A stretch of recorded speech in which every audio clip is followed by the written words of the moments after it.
What is real, true, insightful education? What is real, true knowledge? Well, it seems that we cannot have real, true knowledge simply because we live in the human program. We live in the human brain, and the human brain will interpret everything in the way that the human program does. I have explained this in quite many videos before, but I would like to talk about education. What is good, proper, appropriate education? Good, appropriate education is to see and understand and to explore the knowledge about knowledge itself. This is extremely important because so many times we focus on that which we think is knowledge, that which we call knowledge, but that which we think is knowledge is usually not actually knowledge at all. It's just a narrative, it's just an interpretation.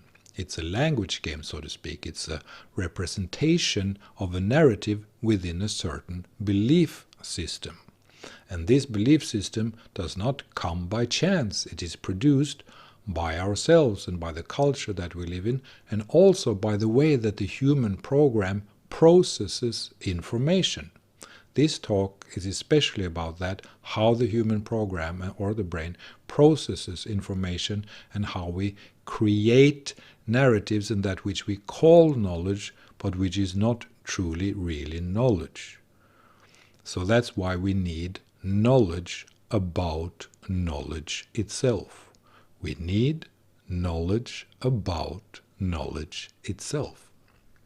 It's a representation of a narrative that simply does not cover the real truth. So when we create knowledge, we have to know this, we have to know the knowledge about knowledge. How do we create it? How do we believe in it? The human mind, we, all of us, usually are nearly as a donkey following a carrot. We have something in front of our inner eye, and that which is in front of our inner eye is controlling our belief systems and our behavior and actions also, simply because we believe in that which we perceive. We take it as valid, as true. But, as we know from science, this that we see and believe in is very often just something that it's an interpretation that our own system has produced. We are living, as I've said 100,000 million times before, we are living in our own interpretation machine. And because we are living inside our own interpretation machine, we relate to the world in a certain way. We interpret things in a certain way. And the human program decides that, how we relate to things. The human program, which means our brain and the totality of our nervous system, decides not only what we experience and what we perceive and what we are able to see and understand. The human program also controls how we attach to it, in what way we attach to it. We connect to our own conceptions, we believe in our own beliefs in a certain way. This is not only because of our psychology, which means it's not only an individual thing, it's a universal thing because it's a brain thing. It comes from the brain, it comes from all the different parts of the brain, from the brainstem, the amygdala, the middle brain, the upper brain, the lower brain, the prefrontal cortex. My point is that the totality of the human program decides not only what we see and experience, but also how we relate to it, in what way we believe in it. Sometimes we cling to our beliefs, other times we have a more free, relaxed view and perspective about things. We understand that appearances is appearances. An appearance is actually just an appearance in a phenomenological way, and it is, of course, constituted or created by the brain.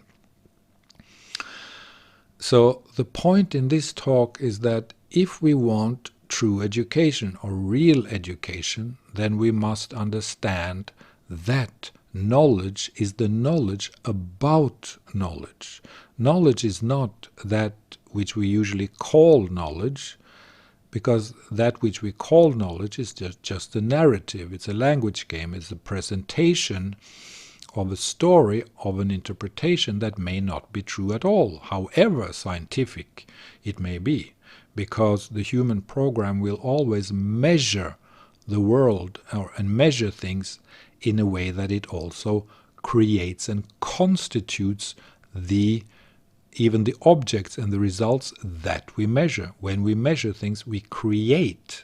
We do not only measure reality, we create reality when we measure it, in some sense. Quantum mechanics, quantum physics is quite clear about that, and we've known about this for more than 100 years. So to see and understand that true knowledge is the knowledge about knowledge itself is the main point. Knowledge is sometimes like journalism compared to insight, because what we need is, of course, insight. The word is insight. We need insight. And what is insight? Insight is that which we can get when we acquire knowledge about knowledge itself, which means the limitations of knowledge, the language game like appearance and character and nature of knowledge. Knowledge has a language game appearance. It has a language game character, simply because it is a narrative, and a narrative is a language game. So the important thing when it comes to education, and this is so important to say, especially to all these arrogant professors all around the world who are so proud of themselves because of this and because of that, and who are so sure about their own position intellectually when it comes to not only knowledge in itself, but also their own presentation and interpretation of it.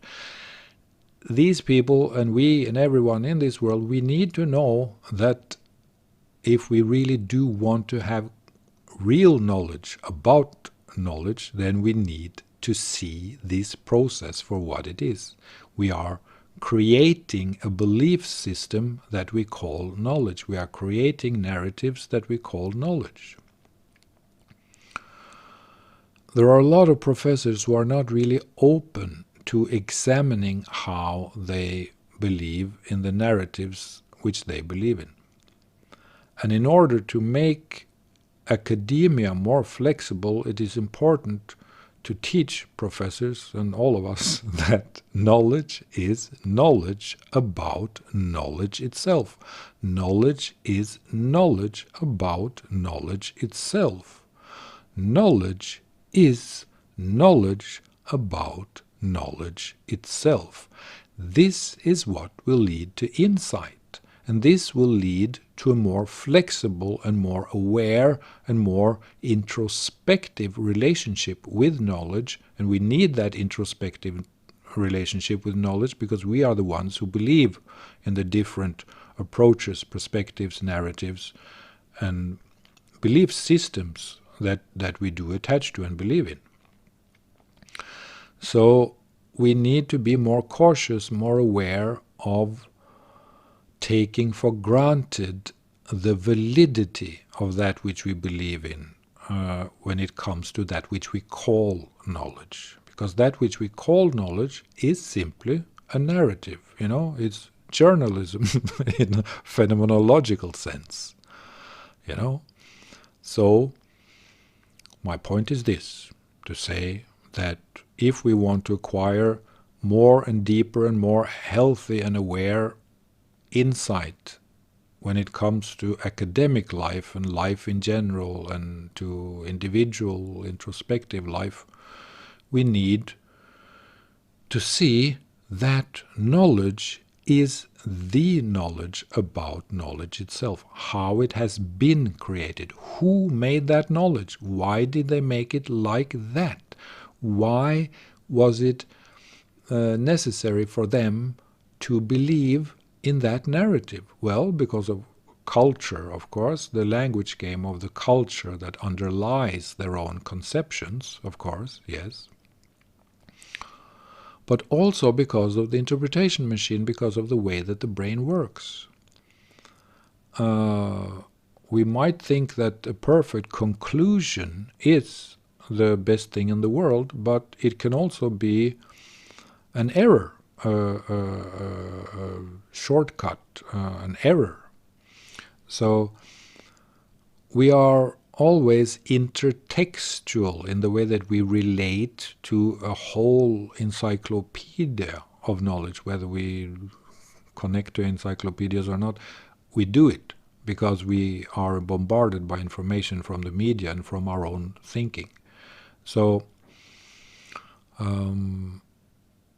we are intertextual with ourselves and with other people, and in our production of knowledge as well. And academia is 99.8% intertextual.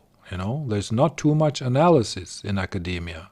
And this is why I would like to address this topic, because there's not too much self-criticism, there's not enough analysis in the academic world. Even, well, in the scientific world there has to be, of course. But the point is this, that we need to accept the fact that knowledge is and should be the knowledge of knowledge itself, which means how we produce it. What is it with our own belief systems? How is it that our own belief in the validity of thought and language, we believe in the validity of thought and language, we believe in the validity of the narrative, and that's why we end up with an endless amount of narratives, and we don't actually see how this is created by the human program, by the interpretation machine and the projection machine that we all are living in. Thank you.